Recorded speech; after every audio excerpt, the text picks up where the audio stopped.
வணக்கம். நடந்து முடிஞ்ச தேர்தலில் திமுக தோற்று போனதுக்கு பல காரணங்கள் சொல்லலாம். அதில் சில முக்கியமான காரணங்கள் மட்டும் உங்களுக்கு நான் சொல்லலான்னு இருக்கேன். திமுக தோல்வி அடைந்ததற்கு முதற் காரணம் போலீஸ். ரெண்டாவது காரணம் திமுகவில் இருக்கின்ற வட்ட செயலாளர்கள், கவுன்சிலர்கள். மூணாவது காரணம் எதையுமே கண்டுக்காம, தன் காதுக்கு வந்ததை கூட கண்டுக்காம கீழே இருக்கிறவங்க பார்த்துப்பாங்க அப்படின்னு சொல்லிட்டு எதையுமே அசால்ட்டா எடுத்துக்கின்னு தன்னுடைய வேலையை மட்டுமே பார்த்துருந்தார் பாருங்க முதல்வர். அது மிகப்பெரிய காரணம். இப்படி பல காரணங்கள் சொல்லிக்கொண்டே இருக்கலாம். எப்போவுமே போலீஸை நம்பி ஒரு ஆட்சியாளர் இருக்கிறாங்க அப்படின்னா அவங்களுக்கு எப்பவுமே தலைக்கு மேலே கத்தி தொங்குதுன்னு அர்த்தம். போலீஸை நம்பி ஆட்சி பண்ணவங்க ஜெயலலிதா. ஆனால் அதே போலீஸ் தப்பு பண்ணால் தூக்கி போட்டு மிதிக்கிறவங்க ஜெயலலிதா. கரூரில் ராமராஜன் ஒரு எஸ்பி கிளப்பில் போய் உட்காந்துன்னு சீட்டாடின்னு இருப்பார். அது தெரிஞ்சவுடனே டிஸ்மிஸ் பண்ணாங்க ராமராஜனை, எஸ்பியை. அதன் பிறகு பல ஆண்டு கழித்து திமுக ஆட்சிக்கு வந்தவுடனே 5 ஆண்டு கழித்து எஸ்பியாக இருந்தவரை டிஐஜியா ப்ரொமோஷன், டிஐஜியாக இருந்தவர் ஐஜியா ப்ரொமோஷன் கொடுத்து அதை ரிட்டைன் பண்ணாங்க. ஜெயலலிதா அந்த மாதிரி.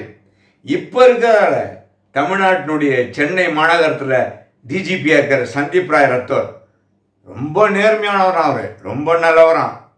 தூத்துக்குடியில் எஸ்பியாக இருக்கும்போது ஒரு பொம்பளை கட்டை சிலுமிசம் பண்ணிட்டு முதல்வர் வரைக்கும் போயிட்டு அப்போ இருந்த முதல்வர் மரியாதைக்குரிய அமரர் ஜெயலலிதா அவர்கள் சந்தீப் ராய் ரத்தோரை சஸ்பெண்ட் பண்ணி வீட்டுக்கு அனுப்பிச்சாங்க. அந்த மாதிரி நம்ம மு.க. ஸ்டாலின் யாரையாவது பண்ணாரா? சொல்ல முடியுமா?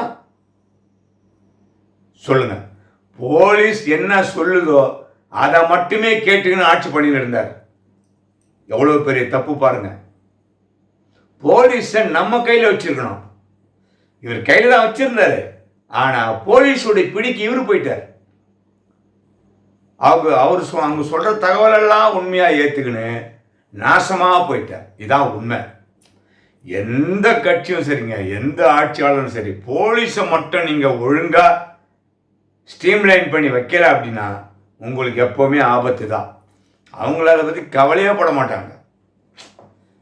புரியுதுங்களா? இன்னைக்கு விஜய்க்கு கொடை பிடிக்க போயிட்டாங்க இல்லையா? அது அவங்களுடைய டியூட்டி. அது நம்ம ஒன்றுமே பண்ண முடியாது.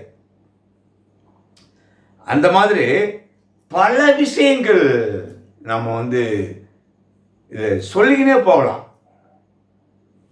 ஒருத்தன் வீடு கட்டக்கூடாதுங்க, 2 செங்கல் வைக்கக்கூடாது. உடனே அங்கே வட்ட செயலாளர், அங்கே இருக்கிற கவுன்சிலர் போய் நிற்பான்.